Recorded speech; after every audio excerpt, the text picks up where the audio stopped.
Sameera, welcome to CGTN. Thank you so much. Sameera, as a Muslim American, how do you look at the U.S. government's accusation that China is committing genocide against Uyghurs in Xinjiang? Is that a fair accusation? Well, first and foremost, they're arguing that China's de-radicalization programs and vocational programs constitute quote-unquote genocide, which I find ridiculous. But besides that, there is just not enough evidence to support the Western claim of genocide. Even U.S. State Department lawyers, they weren't able to substantiate the claim.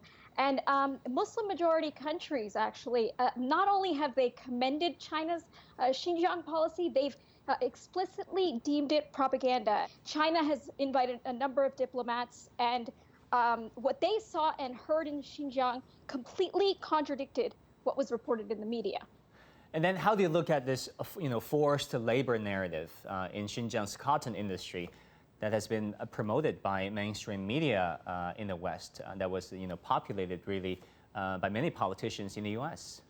Well, the forced labor narrative needs to be seen within the broader framework of the U.S. war on China, of which economic warfare plays a very central role. Now, they say that China is an even greater threat to U.S. interests than the USSR was during the Cold War because of China's economic power. So the U.S.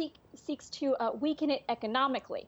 Now, Xinjiang is central to this strategy. It's the hub of China's $1.3 trillion Belt and Road Initiative, and at least 4 Belt and Road projects are dependent on the stability and territorial integrity of Xinjiang. Now, as far as cotton goes, Xinjiang accounts for 87% of China's cotton and around a quarter of global cotton supply. And it's also fundamental to Belt and Road in terms of job creation and overall development of the region.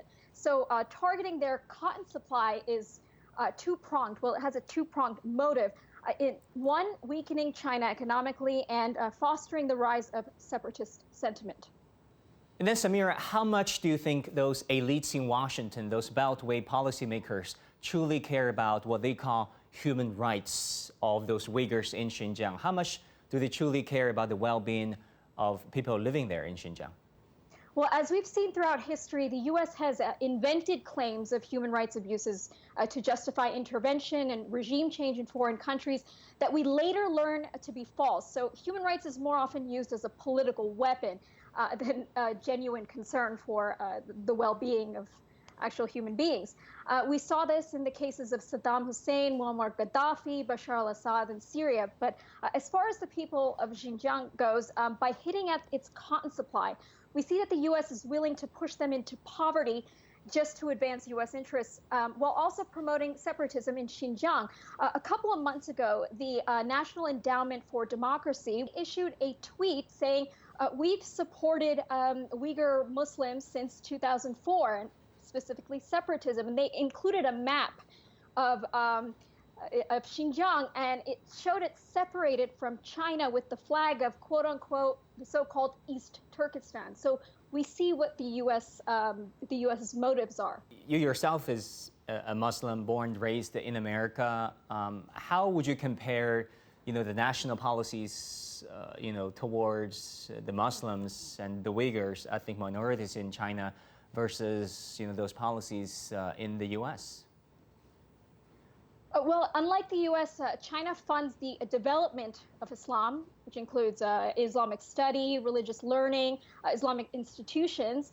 There are at least 10 Islamic institutes for higher learning in China. And then China also has a poverty alleviation program for Muslims, and specifically for Muslims in Xinjiang. I mean, this is unheard of in the U.S., and I grew up during the, quote, era of Islamophobia, right after the War on Terror. So I experienced firsthand what it was like for Muslims living in the U.S., and it's nothing compared to what China has.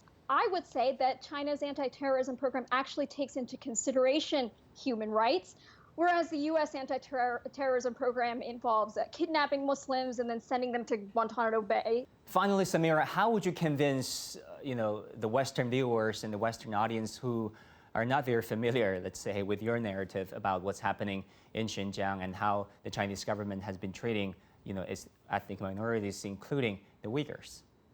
Yet I would tell them to look at history. Look at how many times the US has lied about human rights abuses in other countries to justify intervention, like I mentioned before. So this is really just a continuation of US policy. And I would ask them to treat their historical amnesia by looking at the history. If you were given a chance to come visit Xinjiang, would you do it? I was going to mention that. Yeah, I would absolutely love to check out for myself what's going on and counter U.S. propaganda directly.